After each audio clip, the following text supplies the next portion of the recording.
Good morning, students. As we were in Gentleman of Rio and Medio, as I read about the author, everything, and even the first paragraph I have done. So, what happened here? So, recap when we go. It took months of negotiation because there was an official discussion to come to an understanding with the old man, and who was not in a hurry to sell his property, and moreover he had a lot of time to take his own decisions. And here he he lived up in Rio and Medio. Rio and Medio means a place in Santa Fe country, New Mexico, in United States. Okay, and where his people had been for 100 years or 100 years. Okay, and now he tilled the same land they had tilled. Tilled means cultivated the land, and his house was small and wretched. So, as I told you all, it was an unpleasant house. Wretched means unpleasant, quaint means unusual and attractive, especially in an old fashioned way. Means it was a old fashioned way where all the facilities were not there, and there was a small creek. I said you all, it is a small stream or a small river which ran through his land, and even the orchard in the sense a piece of land in which fruit trees were grown, and it was gnarled and beautiful. The branch of a tree with twisted hard lumps is called as gnarled, and it was beautiful. So this was the first paragraph. And whereas when you go to the second paragraph, the day of the sale, he came into the office. As I said, who came into the office? The old man. He came into the office, and he was dressed up like like Senator Catron, because his coat was old, it was green in color, and it had faded.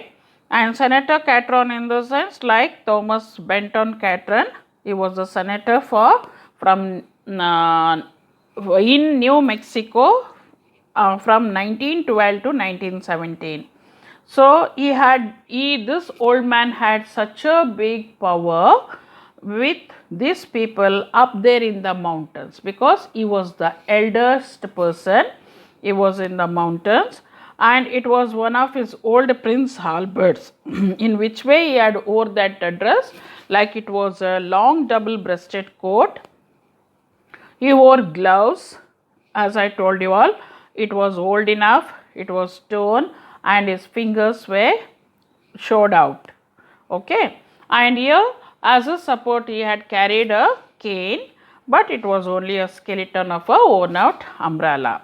Behind him walked one of his innumerable kin, means like countless. He was a relative, he was dark in complexion, and his eyes was shining like a gazelle. As I told you all, gazelle is a type of small deer which has large beautiful eyes. Understood? And what did the old man do? As soon as he entered the office, he had to bow to everyone in the room.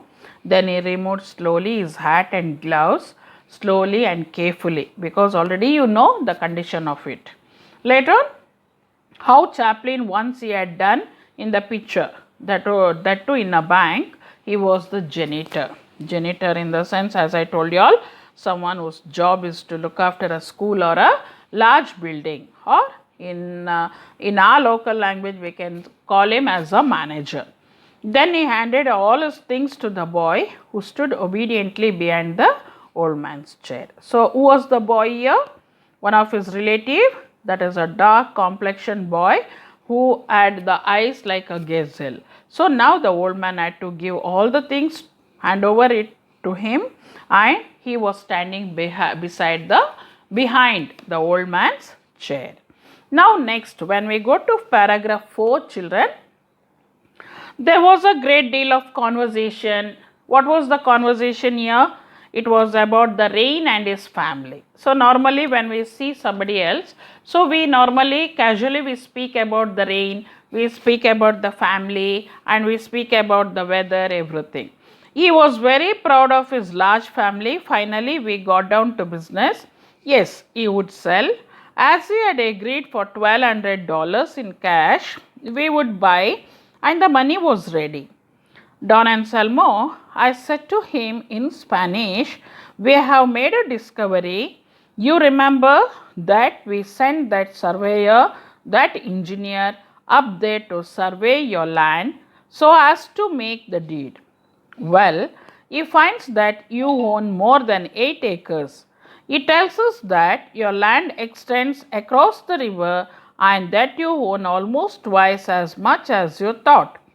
You didn't know that, and now, Don Anselmo, I added, these Americans are piano gente.